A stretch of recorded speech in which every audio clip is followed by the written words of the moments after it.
अस्सलाम वालेकुम। आज हम CC 3.1 और उसका जो चैप्टर 9 है, चैप्टर 9 के पेज 9 में फ्लैश बट वेल्डिंग प्रोसेस पे डिस्कस करेंगे। ये एक यूनिक वेल्डिंग प्रोसेस है। इस प्रोसेस में दोनों पाइप में करंट छोड़ा जाता है और फिर जॉइंट को फुली तौर पर हीट होने के बाद इसको आपस में जोड़ दिया जाता है। ये कौन सा वेल्डिंग प्रोसेस है, कहाँ पर इस्तेमाल किया जाता है, ये जानेंगे आज की इस वीडियो में। तो स्टार्ट करते हैं। फ्लैश बट वेल्डिंग प्रोसेस, इसका कोड जो है वो 24 और 25 है।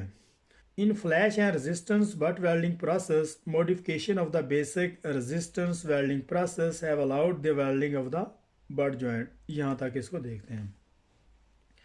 वो ये कह रहा है कि जो flash resistance butt welding process है, इसको जो है वो बेसिक रेजिस्टेंस वेल्डिंग प्रोसेस से जो है वो मॉडिफाई किया हुआ है। और जो बेसिक रेजिस्टेंस वेल्डिंग प्रोसेस जो है वो जैसे स्पॉट वेल्डिंग है, रेजिस्टेंस वेल्डिंग प्रोसेस है, सीम वेल्डिंग प्रोसेस है, और इसके अलावा जो प्रोजेक्शन वेल्डिंग प्रोसेस है, इन वेल्डिंग प्रोसेस से इसको जो है वो मॉडिफाई किया हुआ है। An important distinction is that the conventional resistance spot welding process is a fusion welding process। यहाँ तक इसको देखते हैं। और इन दोनों प्रोसेस में जो बुनियादी जो फ़र्क है, conventional resistance spot welding process और जो फ्लैश रेजिस्टेंस वेल्डिंग प्रोसेस में जो बुनियादी फ़र्क ये है कि जो स्पॉट वेल्डिंग प्रोसेस है, इसको हम फ्यूजन वेल्डिंग प्रोसेस जो है कंसीडर करते हैं। As metal is joint from the molten state, क्योंकि इसका जो ज्वाइंट है वो एक मोल्टन स्टेट में जो है वो बनता है। यहाँ पे वो दिखा रहा है कि दोनों पाइप के अंदर जो है पहले उसके इलेक्ट्रिसिटी छोड़ी जाती है, और इलेक्ट्रिसिटी छोड़ने के बाद उसमें जो है उसको आपस में उसके नज़दीक करते हैं। उसको आपस में दोनों पाइप को आपस में नज़दीक करते हैं, और नज़दीक करने के बाद जब उसमें हल्का सा एक गैप देते हैं तो उसमें एक आर्क बन जाती है। और जो आर्क है उसके जो लीडिंग एज है उनको मेल्ट कर देती है, और उसके बाद फिर उसके जो है वो प्रेशर देने के बाद उसका एक ज्वाइंट बना दिया जाता है। In flash butt welding the resistance cause between two surface from the molten edge, यहाँ तक। और इन फ्लैश बट वेल्डिंग प्रोसेस में जो इनके जो रेजिस्टेंस बनती है दो सरफेस के दरमियान, वो जो उसके जो एज होते हैं वो जब वो मोल्टन स्टेट में होते हैं तो उस वक्त उसमें जो एक रेजिस्टेंस बनती है। However, the pressure implied will force this molten metal to the outside of the joint, causing a flash to be produced। यहाँ तक इसको देखते हैं। ताहम उसके बाद फिर उसको जो है वो प्रेशर जो इम्प्लाई किया जाता है, और for this molten metal to outside of the joint causing a flash to produce.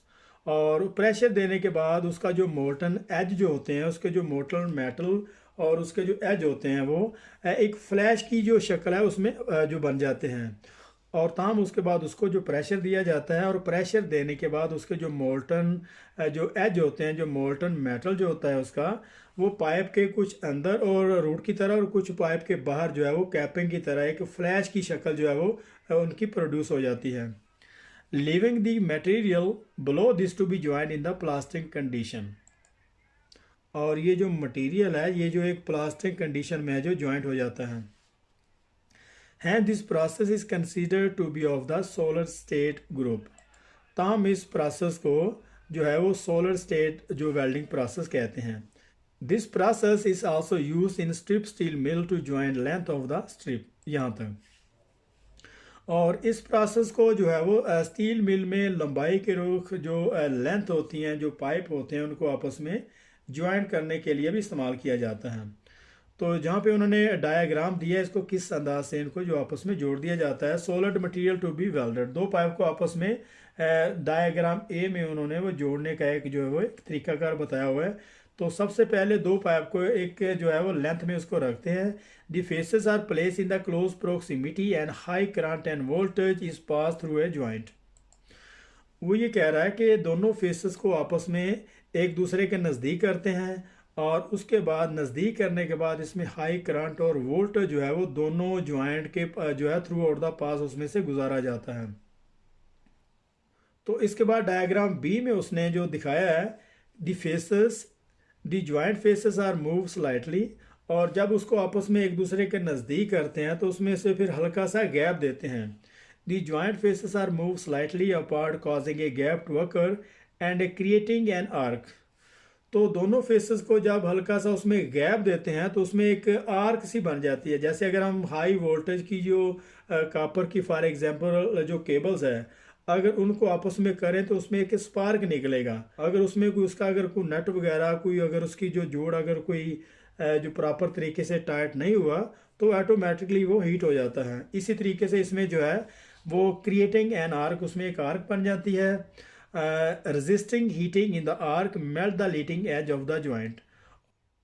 और वो जो रेजिस्टेंस हीटिंग होती है वो आर्क जो दोनों लीडिंग एज को वो मेल्ट कर देती है। और जो वो रेजिस्टेंस हीटिंग जो होती है वो जो आर्क बनती है वो जो जॉइंट के जो एज होते हैं उनको आपस में मेल्ट कर देती है।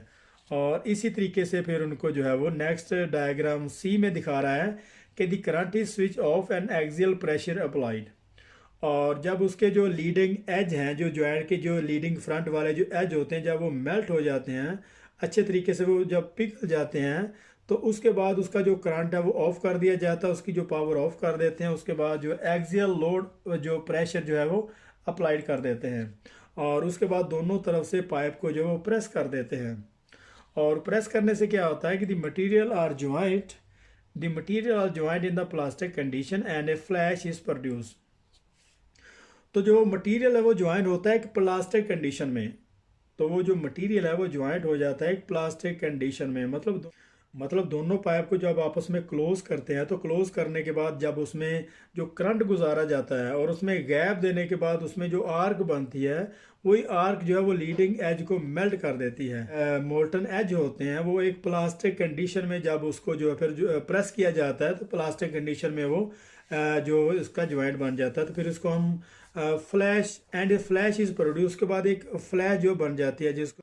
तो यहाँ पे हमारा जो CCU 3.1 का जो चैप्टर 9 का पेज 9 था यहाँ पे ख़त्म हो रहा है। तो मिलते हैं नेक्स्ट पेज में, तब तक के लिए अल्लाह हाफिज़।